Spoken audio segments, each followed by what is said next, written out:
Let's jump right into it so Eric can get back out to sunbathing on the dock. We're doing a news episode. Obviously, we've got the first article pulled up here. Coming straight from the Vikings, linebacker Dallas Turner, call him Diamond Dallas Turner, lost $240K in financial fraud scheme. That's no small amount. We've all heard about friends and family and grandparents losing tens of thousands of dollars, but $250,000 is nothing to slouch at. So let's see what it says here. Eagan, Minnesota Vikings outside linebacker Dallas Turner was targeted in an alleged financial fraud scheme that cost him about $240,000, according to local authorities. Sergeant Rich Evans confirmed Thursday that Eagan Police Department was actively investigating the case. Josh, I hate to see these things. This is happening all over the place at larger amounts and smaller amounts to this, but it really comes down to, unfortunately, the individuals just maybe being unaware that this attack could happen. We've seen these types of things happen in the professional space, where you'll have malicious actors that they're just out there, they're waiting, they're watching, they have access to open source intelligence gathering information. So things that are publicly available, like contract dates and vendors that are awarded contracts. And then it's easy to just slip in and socially engineer one side of that transaction. So the side where the money is going to be transferred from. And there's a couple of recent examples in Minnesota, a really large deal a couple of years back with the city of Cottage Grove, where the city of Cottage Grove, over I think it was a sewage contract, over $1 million, I believe, was socially engineered. But you really hate to see these things. I think one of the most unfortunate thing when I see this, and I saw this pop up on my ESPN app a couple nights ago, and just right away, you feel for them. But one of the most unfortunate things is, you choose a bank and you do business with this bank, and you think it's somebody you can trust, right? So I'm assuming they figured out who his bank was, right? And they call him and they try to give friendly advice. So, it's tough, when you think you can trust somebody, but you're deceived, by a bad actor that's posing as them. It takes me back to the work we were doing with the executives. So the service offering that we've got, where we'll help executives and high net worth individuals with education around something like this, where we come in, do an assessment with their family, and being that point of contact. Because, as this sort of thing is just continues to happen.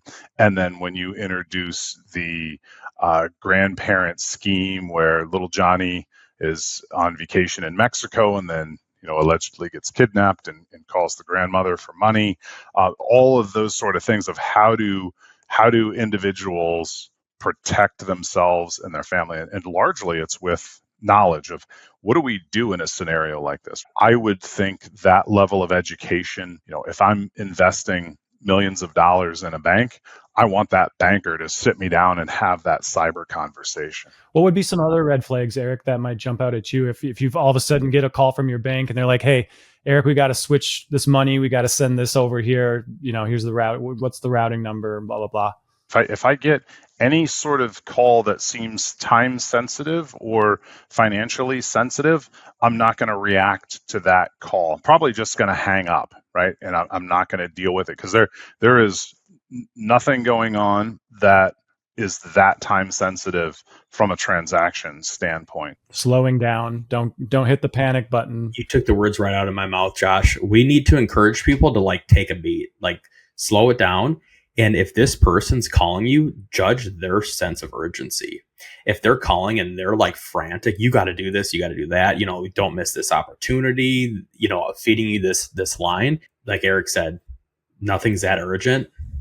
You can call them back, think about it, talk to your spouse or whatever the case is, call your financial advisor, et cetera, before anything else, before you proceed, especially with this. I mean, with any sum of money, but we're talking big numbers here. Phone a friend to ask someone like your spouse or something like, does this make sense? When we see it too in the space too, when we worked on a case a number of years ago, a specific organization, their controller was sending money to an overseas organization, thinking that the owner of the organization was investing in these organizations. And she had full control, obviously, as the controller. She was social engineered. Turns out it was $500,000 she had sent over. And, we would work with the FBI on that. But another situation where somebody that should be trusted within the organization had worked there for almost 30 years and, couldn't do anything about it. The malicious actors are always watching, no matter who you are, what you're doing, the size of your company, and looking for that opportunity. So it comes down to education, right? Having that conversation as somebody comes on board of like, hey, these are the things that could happen, and I'll never ask you for a gift card, right? If it comes up, then we need to talk about it. If you don't hear from me directly, then it didn't happen. And you could introduce some other things at the family level too, where you could have certain words or phrases that, in this particular case, it could have been something that he set up with his banker. When we go into the homes and the lives of these high net worth individuals, sitting down and talking with their children about, you're playing online, you're playing Minecraft, you're playing an online game where you're interacting with people. Those people that you're interacting with could be malicious actors, right? They can use voice changers, they can impersonate different people of different ages, and it's really unfortunate to have to tell children that not everybody you meet is honest, and people could be trying to deceive you to get to your family member for social or economic reasons or political reasons or whatever, right? But it's having those conversations and letting the families know that, yes, your mother, father, whatever is in this high profile position, and you could absolutely be a target. I think the takeaway here is, regardless of whether you're a Diamond Dallas Turner, a linebacker for the Vikings, or you're just, Joe Smith from Minnesota, take a beat and make sure, lock your credit.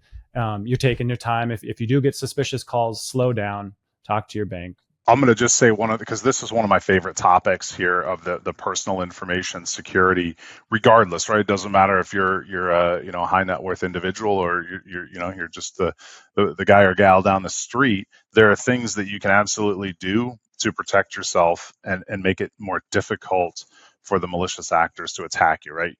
If you're posting on social media, don't post that you're in Mexico for the next 2 weeks, and make your home a target. Don't put your address in the social media posts. You don't think on Facebook you need MFA? You absolutely do. Secondly, when you're posting to social media, maybe wait until you get back from your trip. I know everybody's got to do it right now. Like, they want everybody to see they're on the beach in Jamaica, right? They just did whatever, had a great day. And that's awesome. Like, share that stuff. Wait till the week you got home. So they know your house isn't vacant, whatever the case is. Just wait till you get home. You have been listening to The Audit, presented by IT Audit Labs. We are experts at assessing risk and compliance while providing administrative and technical controls to improve our clients' data security.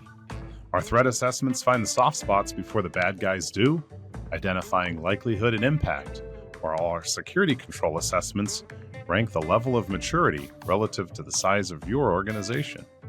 Thanks to our devoted listeners and followers, as well as our producer, Joshua J. Schmidt, and our audio-video editor, Cameron Hill.